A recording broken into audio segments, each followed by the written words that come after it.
మరీ ముఖ్యంగా అక్క చెల్లెమ్మలకు పేరిట ఇళ్ల పట్టాలు రిజిస్ట్రేషన్ చేయించి ఎప్పుడు కని విని ఎరగని లెవెల్లో ఈ కార్యక్రమాన్ని ఈరోజు శ్రీకారం చుడతా ఉన్నాం. సొంత ఇల్లు అనే పేదవాడి కళ నిజం చేస్తూ ఈరోజు మరో అడుగు ముందుకు వేస్తా ఉన్నాం. ఈరోజు రాష్ట్రంలో 175 నియోజకవర్గాల్లో ఇళ్ల నిర్మాణంలో మొదటి దశ కార్యక్రమానికి ఈరోజు పునాదులు వేస్తా ఉన్నాం.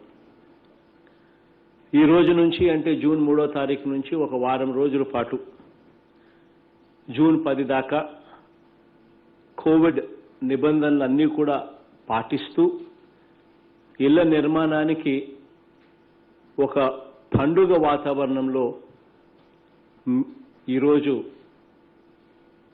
మీ అందరి చేతుల మీదుగా ఈరోజు పునాదులు వేస్తా ఉన్నాం. ఈరోజు చేసే ఈ కార్యక్రమం బహుశా మనం చేసే అన్ని కార్యక్రమాల్లో కన్నా ఈ కార్యక్రమం ఇచ్చినంత సాటిస్ఫాక్షన్ బహుశా ఏ కార్యక్రమం కూడా ఇదేమో. ఒకటి కాదు, రెండు కాదు, దాదాపుగా 31 లక్షల దగ్గర కుటుంబాలకు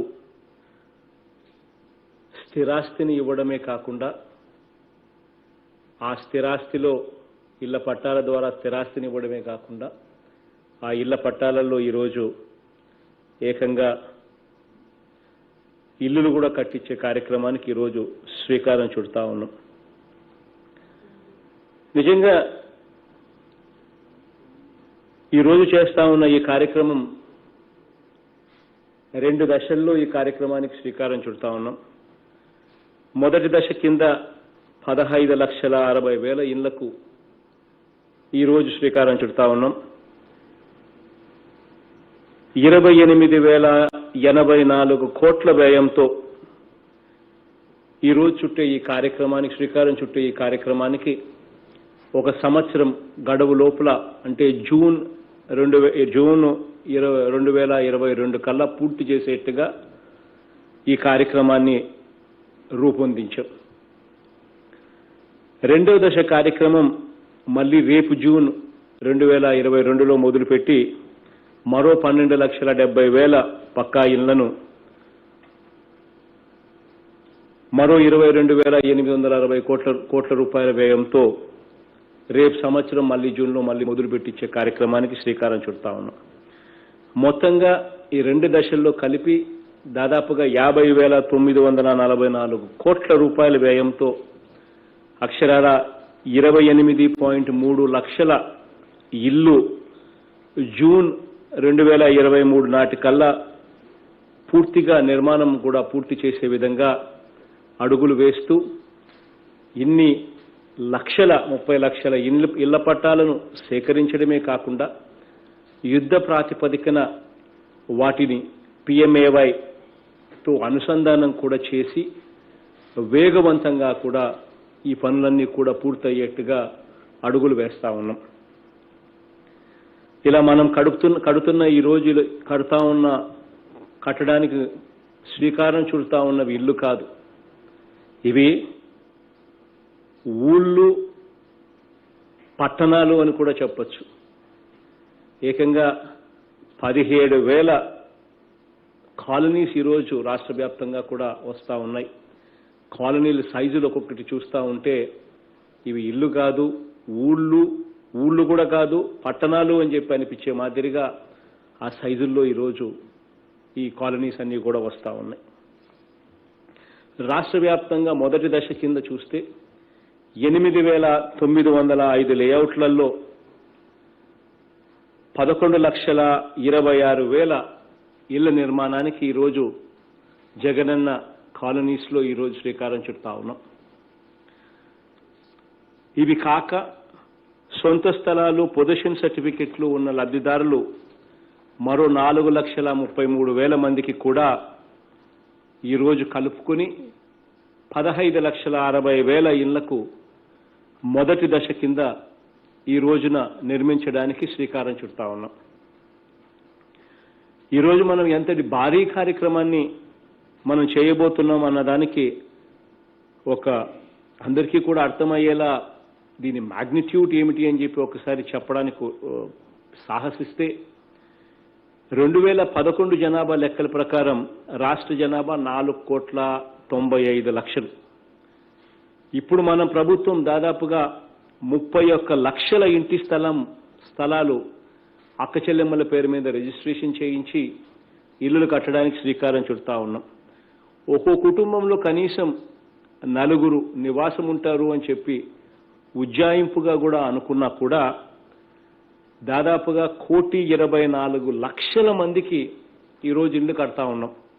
అంటే రాష్ట్ర జనాభానే 4,95,00,000 2011 జనాభా లెక్కల ప్రకారం చెప్తా ఉంటే అక్షరాల 1,24,00,000 మందికి ఈరోజు ఇళ్లల్లో కొత్త ఇళ్లల్లో ఉండేదానికి శ్రీకారం చుడతా ఉన్నామనంటే దాదాపుగా రాష్ట్ర జనాభాలో ప్రతి 4 ఒకరికి ఒకేసారి పక్కా ఇంటిని భూమితో సహా అందజేస్తా ఉన్న గొప్ప కార్యక్రమం ఇది అని చెప్పి అర్థమవుతుంది. అసలు ఈ జనాభా ఈ పాపులేషన్ చూస్తే 1,24,00,000 మంది అంటే ఇంకొక మాటలో చెప్పాలి అని అంటే మన రాష్ట్రంలో ఉన్న పెద్ద జిల్లాలు ఒక 3-4 జిల్లాలు కలిపితే ఎంత జనాభా ఉంటుందో ఆ సైజులో ఈరోజు రాష్ట్ర వ్యాప్తంగా కూడా ఇళ్ల పట్టాలు ఇవ్వడము, ఆ ఇళ్ల పట్టాలలో ఇల్లు కట్టడానికి ఈరోజు శ్రీకారం చుడతా ఉన్నాం. ప్రణాళికాబద్ధమైన గ్రామాలు పట్టణాలుగా నిర్మాణం అవుతా ఉన్న ఈ 17,005 వైఎస్ఆర్ జగనన్న కాలనీలలో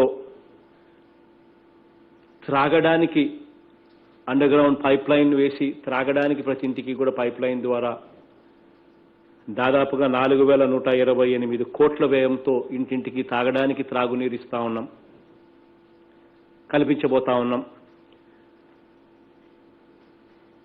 22,587 కోట్ల రూపాయలతో ఈ కాలనీస్లో అంతా కూడా అండర్ గ్రౌండ్ డ్రైనేజు, సీసీ రోడ్లు, సిమెంట్ రోడ్లు కూడా వేయబోతా ఉన్నాం. మరో 4,986 కోట్ల రూపాయలతో అండర్ గ్రౌండ్ విద్యుత్ సౌకర్యం కూడా కల్పించబోతా ఉన్నాం. ఇంకా ఇవన్నీ కాకుండా మరో 627 కోట్ల వ్యయంతో అండర్ గ్రౌండ్ ఇంటర్నెట్ సౌకర్యం కూడా అందుబాటులోకి కూడా ఈ కాలనీస్లోకి తీసుకొచ్చే కార్యక్రమాన్ని చేస్తా ఉన్నాం. ఇంకా ఇతర మౌలిక సదుపాయాలు, పార్కులు కానీ, ఆర్బీకేలు కానీ, విలేజ్ క్లినిక్లు కానీ, గ్రామ సచివాలయాలు కానీ, స్కూల్స్ కానీ, అక్కడ రకరకాలుగా ఇంకా అదర్ ఇన్ఫ్రాస్ట్రక్చర్ ఎక్కడెక్కడ అవసరమో అవన్నీ కూడా తీసుకొచ్చేదానికి మరో 567 కోట్ల రూపాయలు ఖర్చు చేస్తున్నాం. మొత్తంగా ఈ ఫిజికల్ ఇన్ఫ్రాస్ట్రక్చర్ మాత్రమే ఈ కాలనీస్లో ఎంత అని చెప్పి చూస్తే అక్షరాల ఈ 17,005 కాలనీస్ అంటే ఈ 31 లక్షల ఇళ్లకు సంబంధించిన ఈ కాలనీస్లో మొత్తంగా 32,909 కోట్ల రూపాయలు ఖర్చు చేసి ప్రతి పేదవాడికి కూడా మామూలుగా ఇల్లులు కాదు, ఈ ఇళ్లల్లో ఈ ఇళ్లకు లభ్యమయ్యే సౌకర్యాలు మామూలు లెవెల్ కన్నా కూడా ఇంకా మంచి లెవెల్లో ఉండేట్టుగా అడుగులు వేస్తా ఉన్నాం. అండర్ గ్రౌండ్ డ్రైనేజ్ కానీ, సిమెంట్ రోడ్స్ కానీ, అండర్ గ్రౌండ్ ఎలక్ట్రిసిటీ కేబుల్ ఎక్కడా కూడా జరగని విధంగా అండర్ గ్రౌండ్ ఇంటర్నెట్ కేబుల్ కానీ ఇటువంటివన్నీ కూడా ఎక్కడ జరగని విధంగా కూడా తీసుకొని వచ్చి ఇవి మంచి కాలనీస్గా తయారు చేసే ప్రతి అడుగు కూడా వేస్తా ఉన్నాం. మరీ ముఖ్యంగా మన పేదవాడు ఎవరైతే ఉన్నారో ఆ ఎస్సీలు కానీ, ఆ ఎస్టీలు కానీ, ఆ బీసీలు కానీ, ఆ మైనారిటీలు కానీ, మన పేద వర్గానికి సంబంధించిన అగ్రకులాల్లో ఉన్న పేదవాళ్ళైనా కూడా వీళ్ళందరికీ కూడా ఈ కాలనీలలో మనం కట్టించి ఈ కాలనీలకు మనం ఇచ్చేసరికే ఈ కాలనీలన్నీ కూడా పూర్తి అయ్యేసరికే కనీసం అంటే ఒక్కొక్కరి చేతుల్లో ఆస్తి విలువ కనీసం 5 లక్షల నుంచి 15 లక్షల దాకా ఆ ఏరియాను బట్టి వాళ్ళు ఉంటా ఉన్న ప్రదేశాన్ని బట్టి ఒక్కొక్కరి చేతిలో ఈ మేరకు అక్క చెల్లెమ్మల చేతిలో ఈ మేరకు ఆస్తి విలువను పెట్టబోతా ఉన్నాం. దీని ద్వారా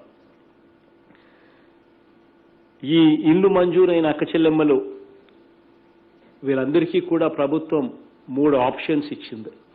ఆ 3 ఆప్షన్స్లో వాళ్ళకి ఏ ఆప్షన్ కావాలి అని అంటే ఆ ఆప్షన్ ఎంచుకునే వెసులుబాటును ఆ అక్క చెల్లెమ్మలకు ఇచ్చాం. అలా ఎంచుకున్న పద్ధతి ప్రకారం ఈరోజు కన్స్ట్రక్షన్ కూడా మొదలవుతూ ఉంది. మనం ఆ రోజు ఇళ్ల పట్టాలు ఇచ్చేటప్పుడు ఈ 3 ఆప్షన్స్ కూడా వాళ్ళకి ఇవ్వడం జరిగింది. మొట్టమొదటి పద్ధతి కింద ప్రభుత్వం ఇచ్చిన ఇంటి స్థలంలో ప్రభుత్వం ఇచ్చిన నమూనా ప్రకారం ఇల్లు నిర్మించుకోవటానికి అవసరమైన నాణ్యమైన సామగ్రి మొత్తం ప్రభుత్వమే సరఫరా చేసి లేబర్ ఛార్జీలకు డబ్బులు అక్క చెల్లెమ్మలకు ఇస్తుంది. దీంతో వారే ఇల్లు నిర్మించుకోవచ్చు. ఇది మొదటి ఆప్షన్ కింద ఇంటి స్థలాలు ఇచ్చే రోజున అక్క చెల్లెమ్మలకు ఆఫర్ ఇవ్వడం జరిగింది. ఈ పద్ధతి వద్దు అని అనుకుంటే రెండవ పద్ధతి కింద కూడా ఇంకొక పద్ధతి కూడా చెప్పడం జరిగింది. రెండవ పద్ధతి, ఇంటి నిర్మాణానికి అవసరమైన నిర్మాణ సామగ్రిని అక్క చెల్లెమ్మలు లేదు మీరు ఇవ్వడం వద్దు మేమే తెచ్చుకుంటాము అంటే తమకు నచ్చిన చోట తాము తెచ్చుకునేదానికి వాళ్ళకు ఆ స్వేచ్ఛనిస్తూ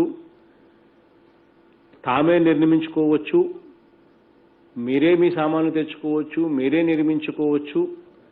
దశల వారీగా ఇంటి పురోగతిని పట్టి అంటే బేస్మెంట్కి ఇంత, ఫౌండేషన్ దాటిన తర్వాత ఇంత, స్లాబ్ వేసేటప్పుడు ఇంత అని దశల వారీగా ప్రభుత్వం ఆ అక్క చెల్లెమ్మలకు ఆ డబ్బులు నేరుగా వాళ్ళ అకౌంట్లలోనే జమ చేసి చెల్లింపులు చేస్తుందని చెప్పి కూడా రెండవ ఆప్షన్ కూడా ఇవ్వడం జరిగింది. ఇంకా 3వ ఆప్షన్ కూడా అక్క చెల్లెమ్మలకు ఇవ్వడం జరిగింది.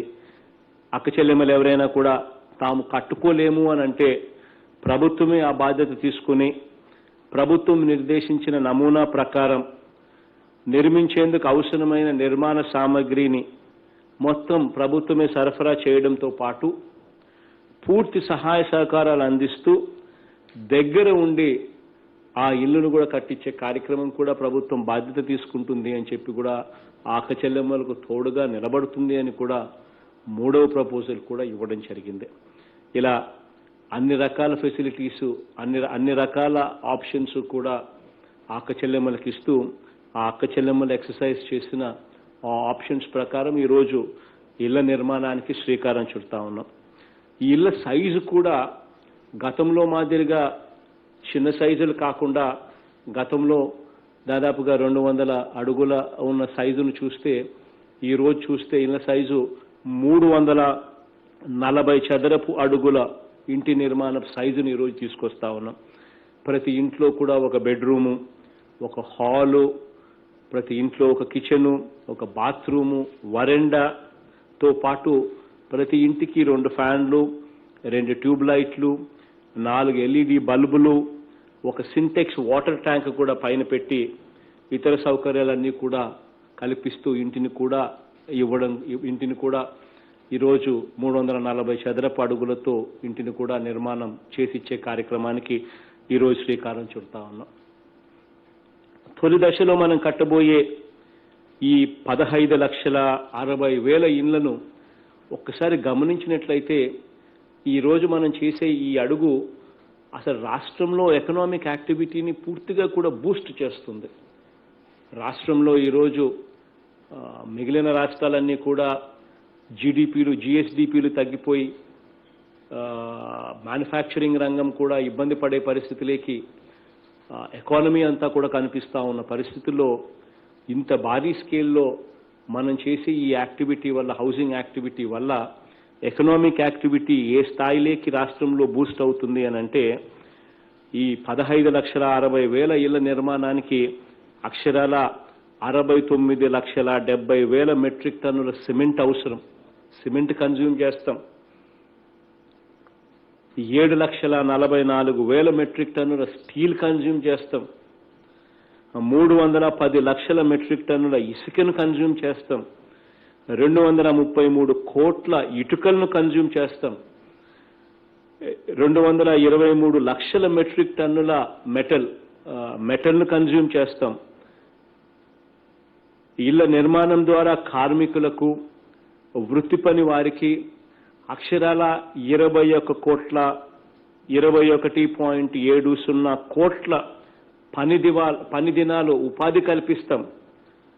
ప్రస్తుత కోవిడ్ పరిస్థితుల్లో తాపీ మేస్త్రీలకు కానీ, రాడ్ బెండర్లకు కానీ, కార్పెంటర్లకు కానీ, ఎలక్ట్రీషియన్లకు కానీ, ఇటుక తయారీదారులకు కానీ ఇలా దాదాపుగా 30 రకాల పనులు చేసే వారికి ఎక్కడికక్కడ సొంత గ్రామాల్లోనే ఉపాధి కూడా లభిస్తుంది. దీనివల్ల ఇసుకను కూడా మనము ప్రతి ఇంటికి నిర్మాణానికి అవసరమైన 20 టన్నుల ఇసుకను కూడా ఆ దగ్గరలో ఉన్న ఇసుక రీచ్లో నుంచి లబ్ధిదారులకు ఉచితంగా అందజేసే ఏర్పాటు కూడా చేస్తా ఉన్నాం. ఫలితంగా రాష్ట్రంలో మొత్తం ఒక ఎకనామిక్ యాక్టివిటీ, ఒక ఎకనామిక్ బూస్ట్ అనేది వస్తుంది. ప్రతి ఒక్కరికి కూడా గ్రామంలోనూ పట్టణాల్లోనూ ఉపాధి అవకాశాలు లభిస్తాయి. ఆ రకంగా మనం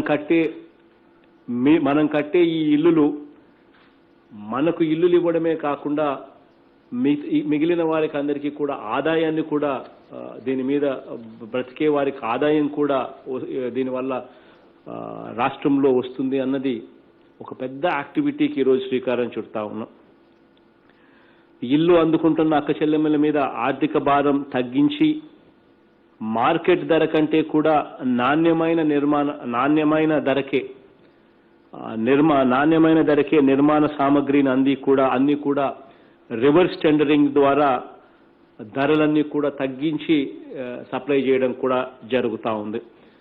సిమెంట్ 225 రూపాయలకు నెగోషియేట్ చేసి పూర్తిగా రేట్లన్నీ కూడా తగ్గించి ఇవ్వడం కూడా జరుగుతూ ఉంది. స్టీలు ఇవన్నీ కూడా రివర్స్ టెండరింగ్ ద్వారా పూర్తిగా అన్ని కూడా రేట్లు తగ్గించి ఇంత బల్క్ వాల్యూమ్స్ మనం కన్జ్యూమ్ చేస్తూ ఉన్నాం కాబట్టి సరసమైన ధరకు వచ్చేట్టుగా, క్వాలిటీ సామాను మనకు వచ్చేట్టుగా ప్రభుత్వం అడుగులు ముందుకు వేసి ఇవన్నీ కూడా ధరలు తగ్గించి ఇవన్నీ కూడా ఇవ్వడానికి సిద్ధం చేస్తూ ఉంది. ప్రతి గ్రామంలోనూ కూడా మండల స్థాయిలోనూ గ్రామ స్థాయిలోనూ గోదాములు కూడా ఏర్పాటు చేసి వీటిని అన్నిటి కూడా స్టోర్ చేసి వీళ్ళందరికీ కూడా అందుబాటులోకి తీసుకొచ్చే కార్యక్రమానికి ఈరోజు శ్రీకారం చుడతా ఉన్నాం. ఈరోజు మనం చేపట్టబోయే ఈ నిర్మాణం ఒక్కసారి నిర్మాణం పూర్తయిపోతే ఒక్కసారి గమనించినట్లయితే దాదాపుగా ప్రతి ఇంటికి ఇన్ఫ్రాస్ట్రక్చర్ అంటే ఈ సిమెంట్ రోడ్లు, ఈ అండర్ గ్రౌండ్ డ్రైనేజ్లు, ఇటువంటి ఇన్ఫ్రాస్ట్రక్చర్కే ప్రతి ఇంటికి ఆల్మోస్ట్ దాదాపుగా 1,50,000 రూపాయలు ఖర్చు ప్రభుత్వం చేస్తూ ఉంది. అదే మాదిరిగా ఇల్లు కట్టడానికి దాదాపుగా 1,80,000 రూపాయలు పైచిలుకు ఒక్కొక్క ఇంటికి కూడా ఖర్చు చేస్తూ ఉంది. ఇది కాక స్థలాన్ని బట్టి ఒకసారి ఏరియాని బట్టి స్థలాన్ని బట్టి గమనించినట్లయితే స్థలం రేటు ఒక్కొక్క చోట 2 లక్షల నుంచి దాదాపుగా 7 లక్షల దాకా స్థలం రేటు కూడా కనిపిస్తూ ఉంది. ఒక్కసారి ఇవన్నీ కూడా అయిపోతే ఒక్కొక్కరి చేతిలో, ప్రతి అక్క చెల్లెమ్మ చేతిలో, ఒక్కొక్కరి చేతిలో కనీసం అంటే 5 లక్షల రూపాయలు విలువ చేసే ఇంటి దగ్గర నుంచి ఆ ఏరియాని బట్టి వాళ్ళు నివాసం ఉంటా ఉన్న ఆ ప్రదేశాన్ని బట్టి 5 లక్షల నుంచి వాళ్ళ ఆస్తి విలువ ఆ ఇంటి ఆస్తి విలువ ఒక్కొక్కరి చేతిలో 5 లక్షల నుంచి 15 లక్షల దాకా కూడా ఆ ఆస్తి విలువ ఆ ప్రతి అక్క చెల్లెమ్మ చేతుల్లోకి వస్తుంది అన్నది కూడా ఒక పెద్ద బృహత్తరమైన కార్యక్రమం జరుగుతూ ఉందని చెప్పడానికి ఇది ఒక పెద్ద నిదర్శనం. ఇక్కడ ఇంకొక విషయం కూడా మరోసారి చెప్పదలుచుకున్నాను. ఒకవేళ అర్హత ఉండి పొరపాటున లబ్ధిదారుల జాబితాలో పేర్లు లేని వారు ఎవరైనా ఉంటే కూడా ఎవ్వరూ బాధపడాల్సిన పని లేదు. మనం ప్రతి గ్రామ వార్డు సచివాలయంలో మీ పేరు నమోదు చేసుకుంటే చాలు, పరిశీలించి 90 రోజుల్లోనే ఇళ్ల స్థలం కూడా మంజూరు చేసేదానికి పూర్తి ఉత్తర్వులు ఆల్రెడీ జారీ చేశాం. ఇది నిరంతర ప్రక్రియ. అప్లికేషన్ పెట్టిన వెంటనే వెరిఫికేషన్ చేస్తారు. వెరిఫికేషన్ చేసిన వెంటనే అర్హత ఉంది అని చెప్పి తేలితే వెంటనే 90 రోజుల లోపలనే ఇళ్ల పట్టాలు ప్రభుత్వమే కొనుగోలు చేసి ఆ అక్క చెల్లెమ్మల పేరుతో రిజిస్ట్రేషన్ కూడా చేస్తుంది అని చెప్పి కూడా ఇది ఒక నిరంతర ప్రక్రియ అని చెప్పి ప్రతి అక్క చెల్లెమ్మకు కూడా ఈ అన్న తోడుగా ఉన్నాడు, ఈ జగనన్న తోడుగా ఉన్నాడు, ఈ జగన్ తమ్ముడు తోడుగా ఉన్నాడు అని చెప్పి ప్రతి అక్క చెల్లెమ్మలకు భరోసా ఇస్తా ఉన్నాను. ఇది ఖచ్చితంగా నిరంతరాయంగా జరుగుతుంది అని చెప్పి కూడా. ఇవన్నీ కూడా ఎందుకు చెప్తా ఉన్నాను అనంటే, దీనికి ఏ స్థాయిలోకి మనం దాని ఇంపార్టెన్స్ ఇస్తా ఉన్నామనంటే, ఇంత పెద్ద స్థాయిలో నిజంగా ఎప్పుడూ కూడా ఇళ్ల కన్స్ట్రక్షన్ కానీ, ఇల్లు జరగడం కానీ దేశంలోనే కాదు, రాష్ట్రంలోనే కాదు, దేశంలో కూడా బహుశా ఊహకందని విధంగా కార్యక్రమాలు చేస్తూ ఉన్నాం. అందుకనే ఈ కార్యక్రమాన్ని ఖచ్చితంగా విజయవంతం చేసేందుకు, లబ్ధిదారులందరికీ కూడా మంచి జరిగేలా అధికారులందరూ కూడా తోడుగా ఉండేందుకు ఈ రోజు నుంచి ప్రతి జిల్లాలోనూ 4వ జేసీ కింద, మామూలుగా జిల్లాలలో 3 జేసీలను పెట్టాం. 3 జేసీలను స్పెసిఫిక్గా వాళ్ళ పనులకు కేటాయింపులు చేశాం. గ్రామ సచివాలయాలకు సంబంధించి, వార్డు గ్రామ సచివాలయ వార్డుకు సంబంధించిన వ్యవహారాలను చూసుకునే దానికోసం ఒక జేసీని పెట్టాం. ఆర్బీకే మళ్ళీ వ్యవసాయం ఇటువంటివన్నీ చూసుకునే దానికోసం ఇంకొక జేసీని, ఇంకొక జాయింట్ కలెక్టర్ను పెట్టాము. ఆసరా, వెల్ఫేర్ ఇటువంటి కార్యక్రమాలు చూసేదానికోసం 3వ జేసీని కూడా తీసుకొచ్చాం. ప్రతి జిల్లాలోనూ ఇంకొక ఐఏఎస్ ఆఫీసర్, 4వ జేసీని కూడా తీసుకొస్తా ఉన్నాం. ఆ జేసీ ఓన్లీ ఫర్ హౌసింగ్. ఈ హౌసింగ్ కట్టడానికి, ఈ హౌసింగ్ కట్టే చోట ఈ కాలనీస్ను డెవలప్ చేసేందుకు ఈ 2 బాధ్యతలే పెడుతూ ఏకంగా ఒక ఐఏఎస్ ఆఫీసర్ను 4వ జేసీ కింద తీసుకొని వచ్చి ప్రతి జిల్లాలోనూ కూడా పెడుతూ ఈరోజే ఆదేశాలు కూడా ఇవ్వమని చెప్పి కూడా ఇప్పుడే చెప్పడం కూడా జరిగింది. సో ఈ రోజు నుంచి, రేపటి నుంచి ఆ జేసీలు కూడా అందుబాటులో ఉండి కూడా ఈ కార్యక్రమాన్ని పూర్తిగా ఓన్ చేసుకుంటారు. ప్రతి లబ్ధిదారుడికి కూడా అందుబాటులో ఉంటూ ప్రతి చిన్న విషయాన్ని కూడా వీళ్ళు పట్టించుకుంటూ క్వాలిటీ విషయంలో కానీ, అందుబాటులో ఉండే విషయంలో కానీ, వెసులుబాటు విషయంలో కానీ పూర్తిగా ప్రతి ఒక్కరికి కూడా వెంటనే న్యాయం చేసే దిశగా అడుగులు వేస్తూ ఈ జేసీలందరూ కూడా పూర్తిగా తోడ్పాటిచ్చే కార్యక్రమం చేస్తారు అని చెప్పి కూడా ఈ సందర్భంగా మరొకసారి కూడా తెలియజేస్తా ఉన్నాను. ఇంత గొప్ప కార్యక్రమం జరుగుతూ ఉంది. ఈ గొప్ప కార్యక్రమం వల్ల రాష్ట్రంలో ప్రతి అక్కా చెల్లెమ్మ కూడా సంతోషంగా ఉండాలని చెప్పి మనసారా కూడా కోరుకుంటా ఉన్నాను. అయితే అన్ఫార్చునేట్గా ఒక 3,74,000 అక్క చెల్లెమ్మలకు మాత్రం అన్ఫార్చునేట్గా ఈరోజు న్యాయం చేయలేకపోతా ఉన్నాం. ఎందుకనంటే వాళ్లకు కేటాయించిన భూములు కొంతమంది దుర్బుద్ధితో కోర్టులలో వెళ్ళి కేసులు వేయడం మనమంతా కూడా చూసాము. ఆ కేసులు సాల్వ్ చేసే దానికోసం కాస్త టైం పడతా ఉంది. కోర్టులు ఈరోజు సెలవు మీద ఉన్నాయి. కోర్టులన్నీ కూడా, కోర్టులు మళ్ళీ జూన్ 13వ తారీఖు నుంచి కోర్టులు మళ్ళీ తెరుస్తాయి. తెరిచిన వెంటనే ప్రభుత్వం దీన్ని టాప్ మోస్ట్ ప్రయారిటీ సబ్జెక్ట్ కింద తీసుకొని వెంటనే కోర్టు తెరిచిన వెంటనే ఈ టాపిక్ మళ్ళీ తీసుకొని వచ్చి ఈ 3,74,000 మంది అక్క చెల్లెమ్మలకు త్వరితగతిన న్యాయం చేసేందుకు ఖచ్చితంగా మీ తమ్ముడు, మీ అన్నగా ఉన్న ఈ జగన్ అనే వ్యక్తి ఖచ్చితంగా ప్రయత్నం చేస్తాడని చెప్పి మరొకసారి ప్రతి అక్క చెల్లెమ్మకు కూడా ఈ సందర్భంగా కూడా తెలియజేస్తా ఉన్నాను. మనసారా మరొకసారి ఈ ప్రతి అక్క చెల్లెమ్మకు మంచి జరగాలని, దేవుడి దయతో ఈ కార్యక్రమం ఎటువంటి అవాంతరాలు లేకుండా బాగా జరగాలి అని చెప్పి, ప్రతి అక్కకు ప్రతి చెల్లెమ్మకు మంచి జరగాలని చెప్పి మనసారా కూడా దేవుణ్ణి ప్రార్థిస్తూ కోరుకుంటూ ప్రతి అక్క చెల్లెమ్మకు మంచి జరగాలని మరొకసారి మనసారా ఆకాంక్షిస్తూ ఈ కార్యక్రమానికి శ్రీకారం చుడతా ఉన్నాం.